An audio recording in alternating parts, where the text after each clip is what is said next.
Hi hello आप सभी को। आज का ये वीडियो एक कंप्लीट कोर्स होने वाला है chart reading and price action के ऊपर। अगर आपने आज का ये वीडियो कंप्लीट देख लिया तो वीडियो के एंड तक आप समझ जाएंगे कि आखिर मार्केट के चार्ट को रीड कैसे किया जाता है एंड प्राइस एक्शन क्या होता है।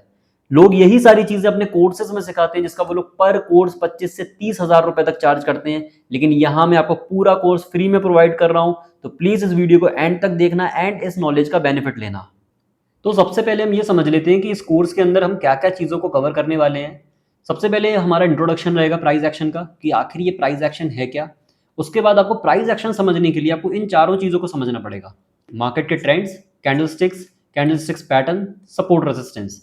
एंड जब आप ये सारी चीज़ें सीख जाएंगे, जब समझ में आ जाएंगे आपको, तो ये वाला पार्ट बहुत इंपॉर्टेंट रहेगा कि how to trade price action.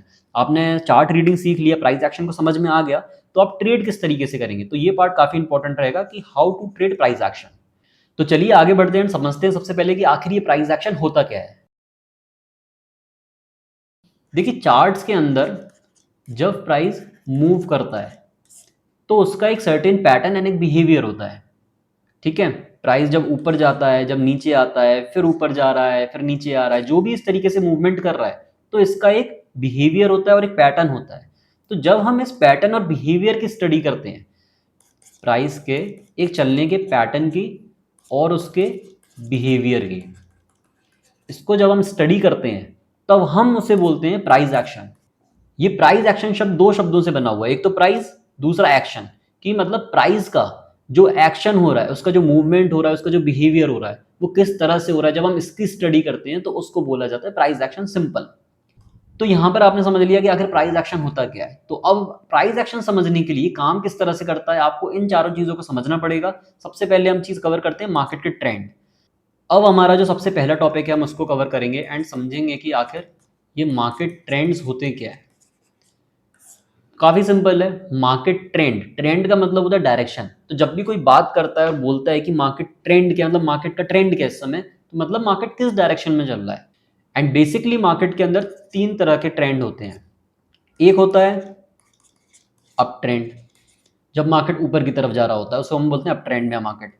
दूसरा होता है डाउन ट्रेंड, जब मार्केट नीचे की तरफ जा रहा होता है तो हम बोलते हैं मार्केट डाउन ट्रेंड में। और तीसरा होता है साइडवेज ट्रेंड, जिसको हम बोलते हैं कि मार्केट का कोई ट्रेंड ही नहीं है, मार्केट रेंज बाउंड है या फिर मार्केट नॉन डायरेक्शनल है। ये जो दो ट्रेंड होते हैं इनमें हमको डायरेक्शन में पता होता है मार्केट का। मार्केट ऊपर की तरफ जा रहा है तो मार्केट के पास डायरेक्शन है, ऊपर की साइड का डायरेक्शन है। डाउन ट्रेंड है, ये भी एक डायरेक्शनल मार्केट है कि मतलब मार्केट के पास डायरेक्शन है, मार्केट नीचे की तरफ जा रहा है। अभी साइडवेज ट्रेंड जो होता है, मार्केट के पास कोई डायरेक्शन ही नहीं होता, मार्केट को पता नहीं होता कि ऊपर जाना है नीचे जाना है, तो मार्केट एक रेंज में रहता है साइडवेज में। अब इसको हमको समझना पड़ेगा कि अप ट्रेंड होता है तो वो डिफाइन कैसे किया जाता है कि ये अप ट्रेंड है। कुछ तो एक क्राइटेरिया होगा कि अप ट्रेंड में हो गया मार्केट, डाउन ट्रेंड में तो कैसे डिफाइन करा जाता है। तो अब हम ये समझेंगे कि अप ट्रेंड को किस तरह से डिफाइन किया गया है, डाउन ट्रेंड को किस तरीके से डिफाइन किया गया है, कैसे पता चलता है, एंड साइडवेज ट्रेंड कैसे पता चलता है। तो ये देखिए, अप ट्रेंड हमारा कुछ इस तरह से दिखता है, जब मार्केट के अंदर हायर हाईज बनते हैं और जब मार्केट के अंदर हायर लोज बनते हैं। मींस मार्केट कभी भी सीधा ऊपर नहीं जाता, ऐसे मार्केट को जाने के लिए एक बार ऊपर जाता है, फिर थोड़ा सा नीचे आता है, फिर एक बार ऊपर जाएगा, फिर एक बार नीचे आएगा, फिर तीसरी बार ऊपर जाएगा, फिर नीचे आएगा। मार्केट कभी सीधे सीधे सीधे ऊपर नहीं चलता रहता। तो मार्केट में जब एक बार ऊपर जा रहा है और नीचे आ रहा है तो क्या हो रहा है, यहाँ पर मार्केट के अंदर स्विंग्स बन रहे हैं। इसको हम बोलते हैं कि स्विंग बन रहा है मार्केट के अंदर। ये जो बना ना पहला वाला, इसको एक स्विंग बना, ये जो बना ये दूसरा वाला, एक दूसरा स्विंग बना, यहाँ फिर स्विंग बन रहे हैं मार्केट के अंदर। तो जब मार्केट स्विंग्स बनाता है, जब मार्केट ऊपर की साइड जाता है तो हायर हाइज लगाता है। यहाँ पर मार्केट का क्या था, एक हाई लगा और एक लो लगा, फिर मार्केट उसके ऊपर गया, इस वाले हाई के ऊपर जब मार्केट गया तो यहाँ पर इस दूसरे नंबर स्विंग पर क्या बना, हायर हाई बना, क्योंकि पहले वाले हाई को मार्केट ने तोड़ दिया और दूसरा हाई बनाया, तो यहाँ पर हायर हाई बना। और यहाँ पर जो लो बना था मार्केट ने पहला वाला, उसको तोड़ दिया और यहाँ पर क्या बनाया मार्केट ने, एक हायर लो बनाया। पहले वाले लो से ऊपर बना एक जो लो, उसको बोलते हैं हायर लो, और पहले वाले हाई से एक ऊपर हाई बना, उसको बोलते हैं हायर हाई। तो ट्रेंड को समझने के लिए आपको अप ट्रेंड का criteria higher high higher low. अब हम समझते हैं कि डाउन ट्रेंड का क्या क्राइटेरिया होता है। अब ये डाउन ट्रेंड है, डाउन ट्रेंड बिल्कुल अपोजिट होता है। उसमें हायर हाई हायर लो बन रहे थे, यहाँ पर क्या बन रहा है, लोअर हाई और लोअर लो। अब मार्केट जब नीचे की तरफ जाता है तो मार्केट बहुत रेयरली होता है कि सीधा नीचे चले जाए, वो कभी कभार होता है, जैसे कि 2008 का क्रैश हो, 2020 का। लेकिन जनरली मार्केट जब नीचे जाता है, जब ऊपर जाता है, तो इसी तरीके से जाता है। जब मार्केट नीचे भी जाता है तो पहले नीचे जाएगा, फिर ऊपर आएगा, फिर नीचे जाएगा, फिर ऊपर आएगा, फिर नीचे जाएगा, फिर ऊपर आएगा। तो इस तरीके से स्विंग बनाते हुए नीचे भी जाता है। तो जब मार्केट नीचे जाता है तो मार्केट में एक लो बनता है, फिर एक उसके बाद हाई बनता है, ये आप समझ लीजिए। फिर जब ये इस वाले लो के नीचे और नीचे गया तो ये लोअर लो बना यहाँ पर, ठीक है, क्योंकि इस वाले लो के और नीचे चला गया, और ये जो हाई था इसके भी लोअर हाई बना, इस वाले हाई के नीचे चला गया तो लोअर हाई। फिर जब इस वाले लो के फिर और नीचे गया तो फिर से मार्केट ने क्या बनाया, लोअर लो, फिर और नीचे चला गया इस वाले हाई के, लोअर हाई।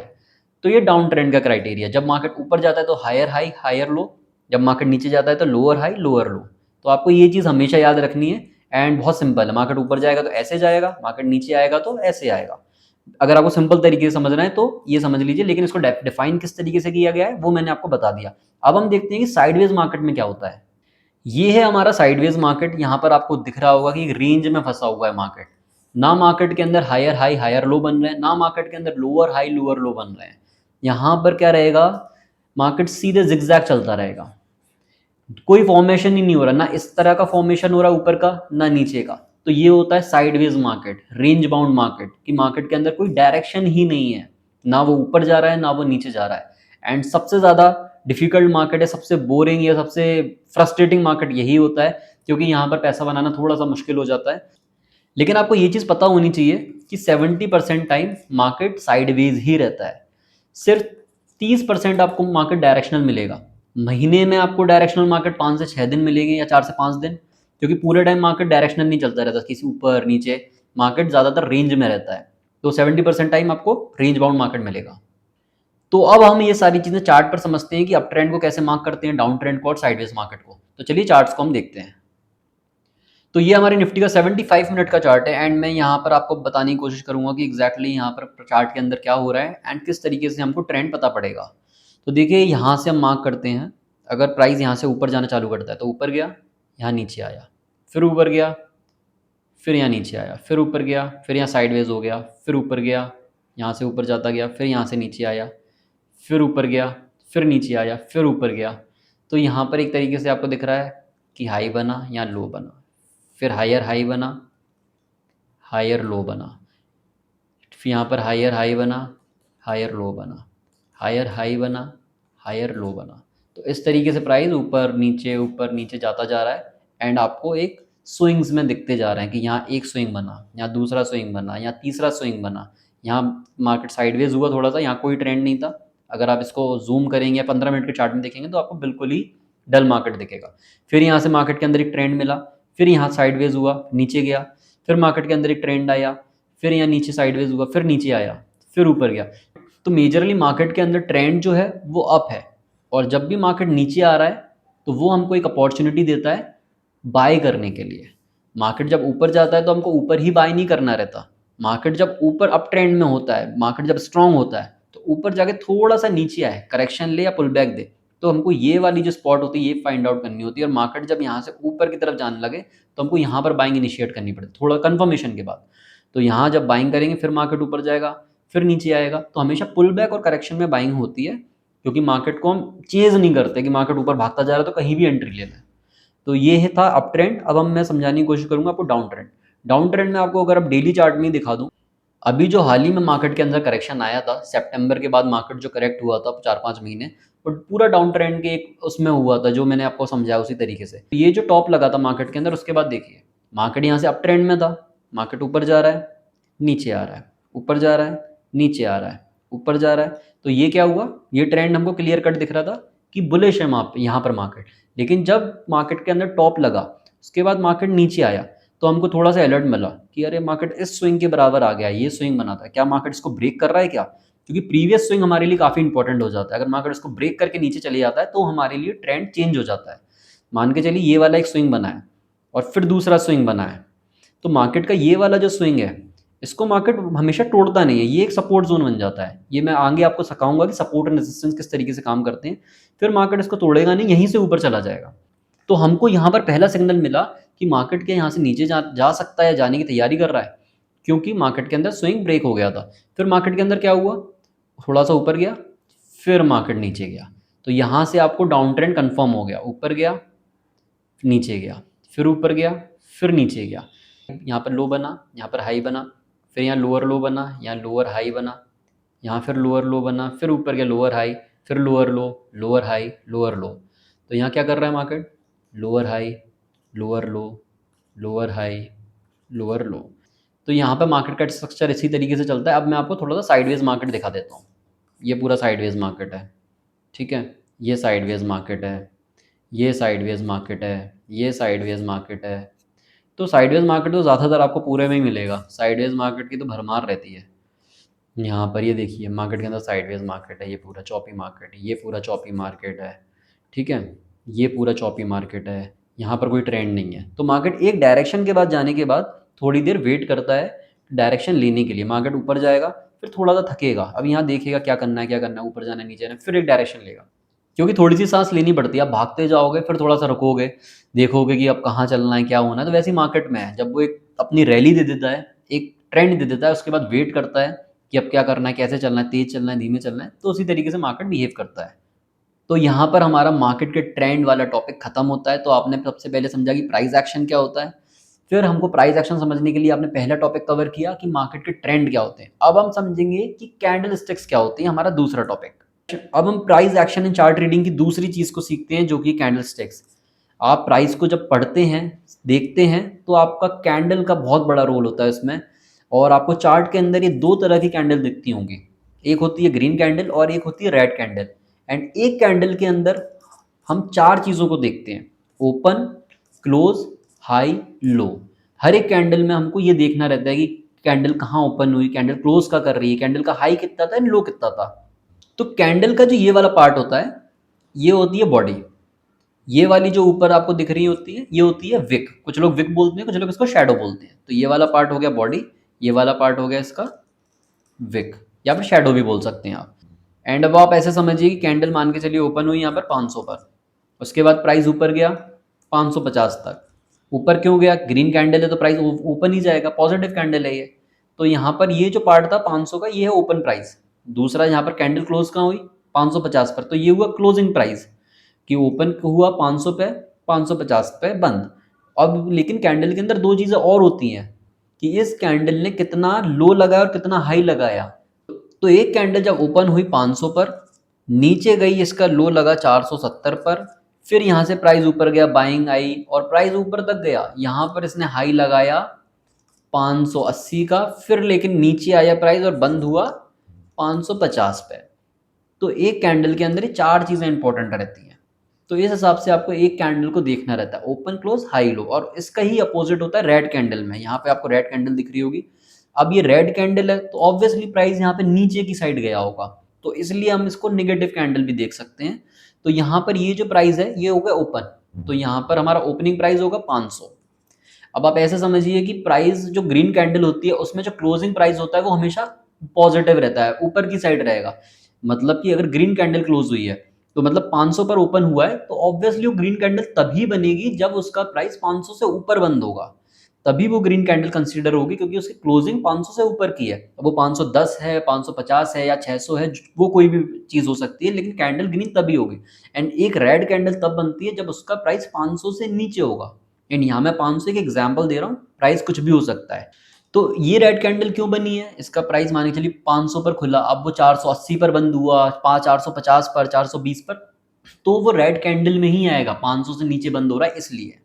तो पॉजिटिव और निगेटिव कैंडल इस तरीके से बनती है। तो यहाँ पर मान के चलिए ये कैंडल का प्राइस, ओपनिंग प्राइस ये था ओपन 500, फिर प्राइस यहाँ से थोड़ा सा ऊपर गया, यानी कि इसका हाई क्या लगा 540। प्राइस पहले ऊपर गया होगा, हो सकता है ऊपर गया हो किसी कारण का, बाइंग आ गई हो, फिर यहाँ से सेलिंग आई, फिर यहाँ से नीचे आई, प्राइस यहाँ से गया होगा, यहाँ पर मान के चलिए 450 पे क्लोजिंग आई, और नीचे गया होगा प्राइस, पहले प्राइस यहाँ से 420 तक गया होगा, लेकिन फिर यहाँ से बायर्स एक्टिवेट हुए, थोड़ी सी बाइंग आई और प्राइस क्लोज जहाँ हुआ वो 450 पर। तो ओपनिंग प्राइस अपना था 500, ये निगेटिव कैंडल बनी है तो ऑब्वियसली नीचे बंद हुआ है प्राइस 450, इसका हाई लगा मान के चलिए एग्जाम्पल 540 का, और लो लगा 430 का। तो इस तरह से हर एक कैंडल को रीड किया जाता है। एंड अब आपको समझ आ गया होगा कि ग्रीन कैंडल कब बनती है एंड रेड कैंडल कब बनती है। अब आपको ये जानना जरूरी है कि ये कैंडल्स हर एक टाइम फ्रेम पर काम करती हैं। 1 मिनट, 5 मिनट, 15 मिनट, 1 घंटा, 1 दिन, 1 हफ्ता, 1 महीना, 1 साल, आप किसी भी टाइम फ्रेम की कैंडल्स पर काम कर सकते हैं। बस आपको अपनी ट्रेडिंग स्टाइल के अकॉर्डिंग टाइम फ्रेम को चूज करना रहता है। तो अब हम हमारे तीसरे टॉपिक की तरफ बढ़ते हैं, कैंडलस्टिक्स पैटर्न। एंड इस वीडियो में हम सिंगल कैंडलस्टिक पैटर्न के बारे में बात करेंगे। आपको चार्ट्स के अंदर काफी सारी कैंडल्स बनती हुई दिखती होंगी, लेकिन कुछ कैंडल ऐसी होती हैं कि जब उनका फॉर्मेशन होता है तो हर एक ट्रेडर की नजर उन पर जाती है। वो कैंडल कौन सी है एंड वो क्या बताना चाहती हैं, तो चलिए समझते हैं। तो सबसे पहली कैंडल को हम समझते हैं, वो है डोजी कैंडल। इस कैंडल का फॉर्मेशन इस तरह से होता है। ये कैंडल के अंदर विक बहुत बड़ी होती है। यहाँ आपको ऊपर दिख रही है विक बहुत बड़ी है, नीचे भी विक बहुत बड़ी है, दोनों साइड। और बॉडी जो है कैंडल की वो बहुत छोटी है। तो ये एक कंफ्यूजन, पॉज कैंडल या इनडिसिसिव कैंडल के तरीके से देखी जाती है कि यहाँ पर प्राइस में क्लियरिटी नहीं है। ये प्राइस में दोनों तरफ की बाइंग एंड सेलिंग आई है, तभी प्राइस ऊपर की तरफ भी गया एंड नीचे की साइड भी आया। लेकिन प्राइस क्लोज का हुआ जहां पर प्राइस ओपन हुआ, तो वहीं की वहीं बॉडी इसलिए छोटी सी बनी है। अब दूसरी कैंडल जो हमारी है वो है हैमर। अब इसके नाम से ही आपको समझ आ रहा होगा ये हैमर क्यों बोल रहे हैं, क्योंकि इसका शेप हथौड़े की तरह है, इसलिए इसको हैमर बोला गया है। अब इस कैंडल में आपको क्या देखने को मिल रहा है, ये एक बुलिश कैंडल है। सबसे पहले आपको समझना पड़ेगा कि यहाँ पर ये कैंडल ये बता रही है कि बायर्स बहुत स्ट्रांग है। आपको यहाँ पर ये दिख रहा होगा कि प्राइस यहाँ पर ओपन हुआ, प्राइस ओपन होने के बाद काफी नीचे गया, काफी नीचे गया, लेकिन नीचे से बाइंग आई। बायर्स काफी स्ट्रांग थे, तो बायर्स पूरा प्राइस को खींच के ऊपर की तरफ लाए एंड प्राइस को अपने जहां से ओपन हुआ था उसके ऊपर क्लोज किया। तो इस तरीके से एक फॉर्मेशन होता है कैंडल का, जो कि एक हैमर होता है। प्राइस गया तो नीचे, लेकिन सस्टेन नहीं कर पाया, नीचे से बहुत अच्छी बाइंग आई एंड अपने ओपन के ऊपर क्लोज हुआ। इसको हम हैमर कैंडल की तरह देखते हैं। एंड इसी की अपोजिट कैंडल आप समझ लीजिए, ये है शूटिंग स्टार। ये एक बेयरिश कैंडल होती है, जहां पर आपको देखने को मिलता है कि ये एक सेलिंग रिप्रेजेंट करती है कि प्राइस यहाँ पर हुआ ओपन, ओपन के बाद काफी बाइंग आई अच्छी, काफी ऊपर की तरफ गया प्राइस, लेकिन सस्टेन नहीं कर पाया, सेलर बहुत स्ट्रांग थे, प्राइस को नीचे लिया है एंड जहां पर ओपन हुआ था प्राइस उसके नीचे ही प्राइस को क्लोज किया। इसलिए ये एक रेड कैंडल बनी, एक बेयरिश कैंडल बनी। तीसरे नंबर की कैंडल जो हमारी है वो है मारूबोजू कैंडल। अब ये एक बेयरिश कैंडल भी है, एक बुलिश कैंडल भी है। इसमें क्या रहता है, आपको विक देखने को नहीं मिलेगी, और अगर विक होगी भी तो बहुत छोटी। यहाँ पर प्राइस ओपन होता है और प्राइस सीधा ऊपर की तरफ जाता है। अगर ये बुलिश कैंडल है तो यहाँ पर ये एक ग्रीन कैंडल होगी। मैं इसका कलर थोड़ा ग्रीन कर देता हूँ। ये एक मान के चलिए ग्रीन कैंडल है और यहाँ पर विक नहीं रहती। इधर आपको विक नहीं मिलेगी, नीचे की तरफ देखने को जो हमारी विक रहती है वो नहीं रहती इस कैंडल में। अब आपको ये समझना पड़ेगा कि विक का फॉर्मेशन क्यों नहीं हुआ है। प्राइस जहां से ओपन हुआ है वहां से बायर इतने स्ट्रांग थे कि प्राइस को नीचे जाने ही नहीं दिया, इसलिए विक का फॉर्मेशन हुआ ही नहीं। प्राइस जैसे ही ओपन हुआ उसके बाद सीधे यहाँ से बाइंग आने लगी, प्राइस ऊपर की तरफ जाने लगा एंड ऊपर जाके यहाँ पर क्लोज हो गया, तो एक ग्रीन कैंडल बनी। तो इसलिए इस कैंडल को काफी स्ट्रांग माना जाता है, क्योंकि इसमें विक के फॉर्मेशन नहीं होती। अगर ये ग्रीन कैंडल है तो नीचे की साइड विक नहीं बना, प्राइस जहां से ओपन हुआ सीधा ऊपर चला गया। और अगर ये रेड कैंडल है मान के चलिए, तो रेड कैंडल में प्राइस जहां पर ओपन हुआ वहीं से सीधा नीचे चला गया, प्राइस को ऊपर ले जाने ही नहीं दिया सेलर ने। अब इन्हीं सारी कैंडल्स को हम चार्ट्स पर देख लेते हैं एग्जाम्पल के थ्रू, जिससे आपको समझ में आएगा कहाँ से बाइंग आती है, कहाँ सेलिंग आती है। तो सबसे पहले हम देख लेते हैं कि डोजी कैंडल कैसी होती है। तो आपको ये दिख रही होगी, यहाँ पर निफ्टी का डेली टाइम फ्रेम का चार्ट है। तो डोजी कैंडल इस तरह की रहती है। ये एक डोजी कैंडल है, यहाँ पर प्राइस ऊपर भी गया, नीचे भी गया और प्राइस वहीं की वहीं क्लोज हो गया। बॉडी बहुत छोटी है, तो ये हमारी डोजी कैंडल में काउंट होगी। ये डोजी कैंडल्स हैं, यहाँ पर प्राइस थोड़ा कंफ्यूज्ड है कि कहाँ की तरफ जाना है, बायर एंड सेलर डिसाइड कर रहे हैं कहाँ पे जाना है। तो जहाँ पर मार्केट रुका हुआ होता है, पॉज ले रहा होता है, वहाँ पर एक डोजी कैंडल बनती है। अब मैं आपको बताता हूँ कि हैमर कैंडल का फॉर्मेशन कैसे होता है। जब प्राइस नीचे की तरफ जा रहा है, ये देखिए यहाँ जा रहा है, और यहाँ पर ये हैमर कैंडल बनी। यहाँ पर ये प्राइस नीचे की तरफ गया काफ़ी, लेकिन बायर स्ट्रॉन्ग थे तो प्राइस को ऊपर लाए और ऊपर की तरफ ही क्लोज किया। तो ये जो कैंडल का फॉर्मेशन है ये एक हैमर कैंडल है।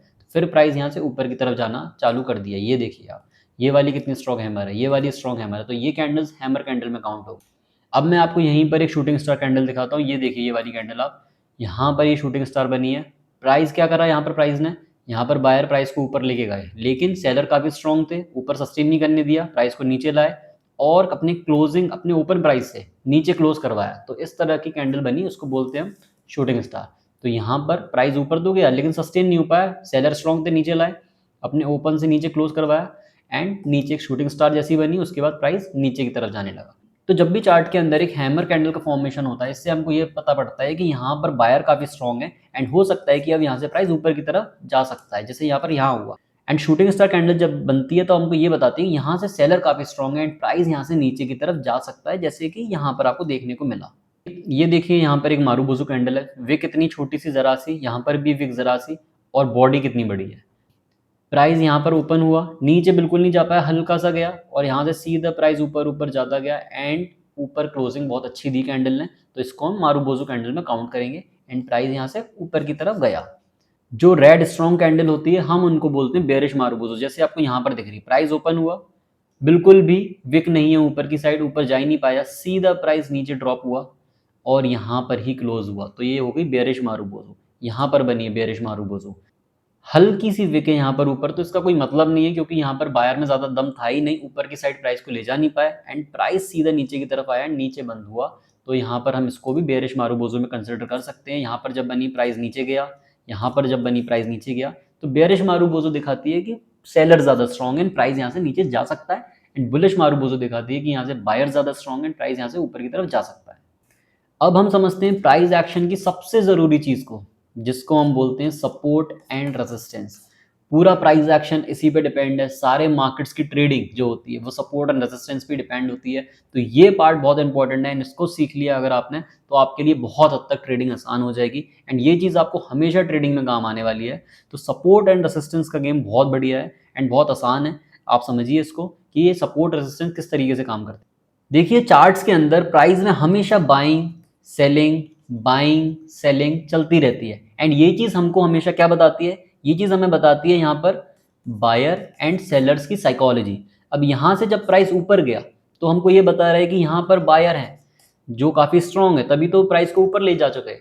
यहाँ पर बाइंग इनिशिएट हो रही है तभी प्राइस ऊपर जा रहा है। अब यहाँ से प्राइस जो नीचे गया वो क्यों गया, क्योंकि यहाँ पर सेलर एक्टिव है, यहाँ सेलर ज़्यादा स्ट्रॉन्ग है, तभी प्राइस यहाँ से नीचे गया, यहाँ लोग माल अपना बेच रहे हैं। तो यहाँ पर हमको बायर एंड सेलर की साइकोलॉजी समझ आती है एंड उससे पता लगता है कि प्राइस क्या कर रहा है, यहाँ पर लोग क्या कर रहे हैं। यहाँ पर माल खरीदने में इंटरेस्टेड है लोग और यहाँ पर बेचने में, यहाँ पर ये समझ में आ रहा है। अब देखिए बाइंग एंड सेलिंग का पूरा जो खेल है वो किस पे चलता है, वो चलता है डिमांड पे और सप्लाई पे। डिमांड सप्लाई का बहुत बेसिक कॉन्सेप्ट है जो यहाँ स्टॉक मार्केट में ही नहीं दुनिया के हर जगह पर चलता है। मान के चलिए किसी भी चीज़ में डिमांड बहुत ज़्यादा है एंड उसकी सप्लाई कम है, तो ऑब्वियसली उसका प्राइस ऊपर की तरफ जाएगा, क्योंकि डिमांड ज़्यादा है सप्लाई कम है तो वो चीज़ महंगी होगी। और किसी चीज़ की अगर सप्लाई बहुत ज़्यादा है और उसकी डिमांड बहुत कम है तो ऑब्वियसली वो चीज़ सस्ती होगी, उसका प्राइस सस्ता होगा। एंड यही काम करता है हमारे स्टॉक मार्केट में, सेम कॉन्सेप्ट। अगर मान के चलिए प्राइस यहाँ से धीरे धीरे नीचे जा रहा है फिर ऊपर की तरफ गया, तो यहाँ पर क्या हुआ, प्राइस रिवर्स हुआ, यहाँ पर लोग आए, यहाँ पर बाइंग आई, तो यहाँ पर एक सपोर्ट बना। यहाँ पर सपोर्ट बना मतलब यहाँ पर एक डिमांड जोन है क्रिएट हुआ, तो यहाँ पर डिमांड जोन क्रिएट हुआ तो हम बोलेंगे ये एक प्राइस ने सपोर्ट लिया, तो यहाँ से बाइंग इनिशिएट हुई। ये जोन ऐसा है जहाँ पर बायर लोग इंटरेस्टेड है माल खरीदने में। अब कभी भी अगर प्राइस दोबारा से उस जगह आता है तो यहाँ पर दोबारा से सपोर्ट बनेगा, यहाँ दोबारा से एक बायर फिर से आएंगे। तो जब प्राइस एक जगह से सपोर्ट लेके रिवर्स करता है तो हम उस जोन को बोलते हैं कि ये एक सपोर्ट जोन है। यहाँ पर बोला जाता है कि प्राइस के अंदर डिमांड है, तो इसी चीज़ को हम बोलते हैं कि यहाँ पर एक सपोर्ट है। तो जब भी प्राइस अब इस जोन पर आएगा तो यहाँ पर एक सपोर्ट बनाएगा, फिर से प्राइस इसी जोन पर ऊपर आएगा। प्राइस नीचे गया और अगर प्राइस उसी जोन पर टच हुआ तो ये सपोर्ट जोन बन गया, क्योंकि प्राइस वहां से रिवर्स कर रहा है बार बार। बायर्स काफी इंटरेस्टेड है इस प्राइस पे माल को खरीदने को। एंड यही सेम कॉन्सेप्ट अपोजिट चलता है रेजिस्टेंस पे, जहां पर सप्लाई ज्यादा होती है। प्राइस मान के चलो ऊपर गया, यहाँ से लोग अपना माल बेच रहे हैं, तो जब प्राइस रिवर्स किया यहाँ से एक बार तो यहाँ पर समझ में आया कि यहाँ पर सेलर लोग ज्यादा एक्टिव है, तो यहाँ पर क्या है, यहाँ पर है रेजिस्टेंस, जिसे हम बोलते हैं सपोर्ट एंड रेजिस्टेंस। यहाँ सेलर है मतलब यहाँ पर क्या है, यहाँ पर सप्लाई ज़्यादा है। नीचे की साइड क्या होता है, नीचे डिमांड ज़्यादा रहती है जहाँ पर सपोर्ट क्रिएट होता है, और ऊपर सप्लाई ज़्यादा होती है। तो फिर प्राइस ऊपर गया, फिर यहाँ से सेलर्स आ गए इस जोन पर, तो इस जोन पर हमारी रेसिस्टेंस होगा। फिर ऊपर गया प्राइस, फिर यहाँ से, क्योंकि यहाँ पर लोग बार बार अपना माल बेच रहे हैं, उनको लग रहा है कि ये यहाँ से ऊपर नहीं जाएगा या जा नहीं सकता, तो यहाँ पर सेलर लोग एक्टिव है, नीचे की साइड बायर लोग एक्टिव रहते हैं। तो ये मेन कॉन्सेप्ट है डिमांड सप्लाई का एंड सपोर्ट एंड रेसिस्टेंस का। एंड अब आपको मैं यही सारी चीजें आपको चार्ट्स पर दिखाता हूँ कि सपोर्ट एंड रेजिस्टेंस किस तरीके से चार्ट्स पर काम करते हैं। अब ये एक चार्ट है, आपको यहाँ पर क्या दिख रहा है, अब आप खुद मार्क करने की कोशिश करिए सपोर्ट कहाँ पर है एंड रेजिस्टेंस कहाँ पर है, कहाँ पर डिमांड आ रही है, कहाँ पर सप्लाई आ रही है। तो मैं आपको बता देता हूँ, सबसे पहले ये सपोर्ट आपको यहाँ पर दिखना चाहिए, ये देखिए यहाँ पर आप लाइन क्रिएट करेंगे, प्राइस यहाँ पर नीचे आया, यहाँ से रिवर्स किया तो ये सपोर्ट बन गया। यहाँ पर सपोर्ट बन गया, मतलब ये डिमांड जोन है। यहाँ पर बायर को काफ़ी अच्छा लगा ये प्राइस कि यहाँ पर खरीदना चाहिए। फिर नीचे आया, फिर यहाँ से रिवर्स कर गया, फिर नीचे आया, फिर यहाँ से रिवर्स कर गया, फिर नीचे आया, जब फिर नीचे आया फिर यहाँ से रिवर्स कर गया। तो ये एक हो गया सपोर्ट जोन। एंड इसी का अपोजिट यहाँ पर आपको दिख रहा होगा कि ये एक रेसिस्टेंस जोन है। यहाँ पर रेसिस्टेंस है, यहाँ प्राइस ऊपर गया, यहाँ से सेलिंग आ गई, नीचे आ गया, ऊपर गया, सेलिंग आ गई, नीचे आ गया, फिर ऊपर गया, सेलिंग आ गई, फिर ऊपर गया, सेलिंग आ गई। तो बार बार इस जोन पर आके यहाँ पर रेजिस्टेंस ले रहा है, मतलब यहाँ सेलर ज़्यादा एक्टिवेट है, यहाँ पर बायर्स ज़्यादा एक्टिवेट है। तो सपोर्ट एंड रेजिस्टेंस का गेम इस तरीके से चलता है। मैं आपको कुछ और एग्जाम्पल भी दिखा देता हूँ। तो ये देखिए, ये एक और चार्ट है। यहाँ पर आप मार्क करने की कोशिश करिए कि सपोर्ट का है, रेजिस्टेंस का है। आपको शायद क्लियर दिख रहा होगा। अगर मैं यहाँ पर लाइन ड्रॉ कर देता हूँ सिंपल, आपको ज़्यादा मेहनत करने की ज़रूरत ही नहीं है, वो क्लियर आंखों से ही दिख रहा होगा, लाइन की भी ज़रूरत नहीं है। तो यहाँ पर हमको दिख रहा है कि ये रेसिस्टेंस है, यहाँ हमको दिख रहा है सपोर्ट है। यहाँ प्राइस आया, रिवर्स कर गया, प्राइस आया, रिवर्स कर गया, प्राइस आ रहा है, रिवर्स कर रहा है। एंड ऊपर की साइड प्राइस जा रहा है, नीचे आ रहा है, सेलिंग आ रही है। फिर प्राइस ऊपर जा रहा है, नीचे आ रहा है, सेलिंग, ऊपर जा रहा है, नीचे आ रहा है, सेलिंग। तो सपोर्ट एंड रेसिस्टेंस इसी तरीके से काम करते हैं। तो इसी तरीके से हमको सपोर्ट एंड रेजिस्टेंस चार्ट पे मार्क करने पड़ते हैं, जहां हमको देखना रहता है कि प्राइस कहां से बार बार वापस आ रहा है। चाहे वो ऊपर की साइड हो तो समझ में आ जाता है कि रेजिस्टेंस है, नीचे की साइड से बार बार आ रहा है तो हमको समझ में आता है कि ये सपोर्ट जोन है। तो हमको इसी तरीके से सपोर्ट एंड रेजिस्टेंस मार्क करने रहते हैं। तो ये था हमारा सपोर्ट एंड रेजिस्टेंस का सिंपल सा कॉन्सेप्ट। अब हम हमारा लास्ट टॉपिक पर बात करेंगे, जो कि सबसे इंपॉर्टेंट है कि आपको प्राइस एक्शन को ट्रेड कैसे करना है। आपने सारी चीजें सीख ली हैं, आपने मार्केट के ट्रेंड्स को सीख लिया है, आपने कैंडलस्टिक्स सीख ली है, आपने कैंडलस्टिक्स पैटर्न को सीख लिया है, आपने सपोर्ट एंड रेजिस्टेंस को भी सीख लिया है। अब हम बात करेंगे कि आपने जब ये सारी चीज़ें सीख ली, प्राइस एक्शन आपको थोड़ा बहुत समझ आने लगा, तब आप मार्केट को आकर ट्रेड कैसे करेंगे। तो देखिए, प्राइस एक्शन को ट्रेड करने के लिए दो टाइप की ट्रेडिंग होती है। तो ये दो टाइप की ट्रेडिंग होती है, ब्रेकआउट और ब्रेकडाउन, और एक रिवर्सल। तो अब इन दोनों स्ट्रैटेजी को हम चार्ट पर समझते हैं एंड देखते हैं कि किस तरह से काम करती हैं। तो हम उसी चार्ट पर समझ लेते हैं जहां हमने सपोर्ट एंड रेसिस्टेंस को मार्क किया था। तो सबसे पहले आपको प्राइस एक्शन ट्रेड करने के लिए सबसे पहले आपको प्राइस को एक रेंज में चाहिए। प्राइस के पास एक दो तीन सपोर्ट हो, एक दो रेसिस्टेंस हो। जैसे यहाँ पर एक रेसिस्टेंस है, दूसरा रेसिस्टेंस है, तीसरा रेसिस्टेंस है। तो मतलब प्राइस यहाँ से नीचे आया एक बार, दो बार, तीन बार, और यहाँ से सपोर्ट लिया, तो आपको ये प्राइस दिख रहा है कि एक रेंज में चल रहा है। तो सबसे पहली चीज़ आपको क्या चाहिए, आपको एक रेंज चाहिए, आपके पास सपोर्ट भी हो, रेसिस्टेंस भी हो। उसके बाद अगर आपको बाइंग ट्रेड इनिशिएट करनी है, तो बाइंग ट्रेड इनिशिएट करने के लिए आपको, जैसे ये एक बार रेसिस्टेंस लिया, प्राइस नीचे आया, दूसरी बार प्राइस ऊपर गया, नीचे आया, तीसरी बार ऊपर गया, नीचे आया। तो यहाँ पर क्या दिख रहा है, जब प्राइस एक बार, दो बार, तीन बार, बार बार नीचे की तरफ आ रहा है, फिर प्राइस ने इस जोन को तोड़ा और यहाँ पर एक ब्रेकआउट दिया। तो इस जोन पर हमको क्या दिख रहा है कि यहाँ पर बायर थोड़े से स्ट्रांग हुए हैं, यहाँ पर सेलर्स को वीक किया गया है। तो यहाँ से प्राइस अब हो सकता है कि ऊपर की तरफ जाए, एंड एग्जैक्टली वैसा ही हुआ। तो पहला क्राइटेरिया ये है कि अगर आपको बाइंग ट्रेड इनिशिएट करनी है, आपका व्यू बुलिश है, तो आपके पास रेजिस्टेंस होना चाहिए, प्राइस रेंज में होना चाहिए, और दो से तीन बार प्राइस वहां से वापस आना चाहिए। जैसे एक बार वापस आया, ऊपर गया, नीचे आ गया, दूसरी बार ऊपर गया, नीचे गया, आ गया, अब तीसरी बार जब प्राइस इस जोन के ऊपर निकलेगा, यहाँ पर आप बाइंग ट्रेड बनाएंगे। दूसरा क्राइटेरिया होता है बाइंग ट्रेड के लिए, अगर मान के चलिए प्राइस एक जगह से रिवर्स किया, नीचे आया, रिवर्स किया, तो आपके पास एक सपोर्ट मिल गया है, पहला सपोर्ट है आपके पास। फिर जब प्राइस दोबारा आएगा एंड फिर ऊपर की साइड जाएगा, तो आप यहाँ पर बाइंग प्लेस कर सकते हो अपनी बाइंग ट्रेड, क्योंकि प्राइस के पास यहाँ पर सपोर्ट है, यहाँ पर डिमांड जोन है। तो ये आपके लिए एक अच्छा सपोर्ट एरिया हो जाएगा बाइंग ट्रेड के लिए, एंड ऊपर तक के आप टारगेट प्लेस कर सकते हो। तो इसको हम बोलेंगे कि आपने रिवर्सल ट्रेड किया। और अगर जब आप यहाँ से ब्रेकआउट ट्रेड करते हो, तो इसको बोलते हैं कि आपने ब्रेकआउट ट्रेड किया, लेकिन दोनों होता बाइंग के लिए है।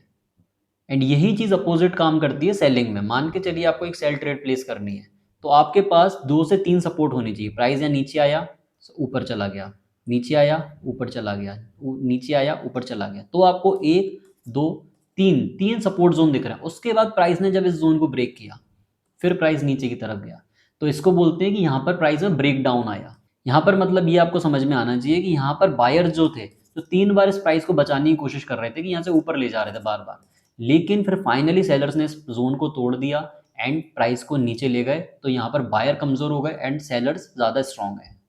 एंड दूसरा तरीका ये होता है सेल ट्रेड बनाने का, कि अगर आपको यहाँ पर एक जोन दिख रहा है, आपको सेल करना है, तो आपको बार बार दिख रहा है कि प्राइस ऊपर जा रहा है, नीचे आ रहा है, ऊपर जा रहा है। तो जब प्राइस ऊपर जा रहा है तो आपको यहाँ पर पता है ये एक सप्लाई जोन है, यहाँ पर रेजिस्टेंस मिल रहा है, सप्लाई। तो जब आप ऊपर जा रहा है प्राइस, तो यहाँ पर आप प्राइस को सेल कर सकते हो इस जगह। तो प्राइस यहाँ से नीचे आ गया, फिर यहाँ पर दूर ऊपर गया, फिर आपको ये वाला जोन दिख रहा है बेचने के लिए, फिर आप यहाँ पे सेल कर सकते हो, फिर यहाँ नीचे आ गया।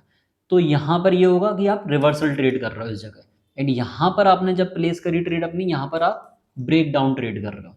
तो इस टाइप से सेलिंग में भी काम करते हैं, बाइंग में भी। तो ये था हमारे प्राइस एक्शन का कंप्लीट कोर्स। एंड लास्ट में मैं बस यही बोलूंगा आपसे कि इस वीडियो को बनाने में काफ़ी टाइम एंड मेहनत लगी है। तो अगर आपको वीडियो पसंद आए तो वीडियो को लाइक ज़रूर करना, चैनल को सब्सक्राइब करना। एंड अगर आप मेरे से पर्सनली कनेक्ट करना चाहते हो तो आप मेरे इंस्टाग्राम पेज ट्रेडिंग इंटेंशंस को भी फॉलो कर सकते हो।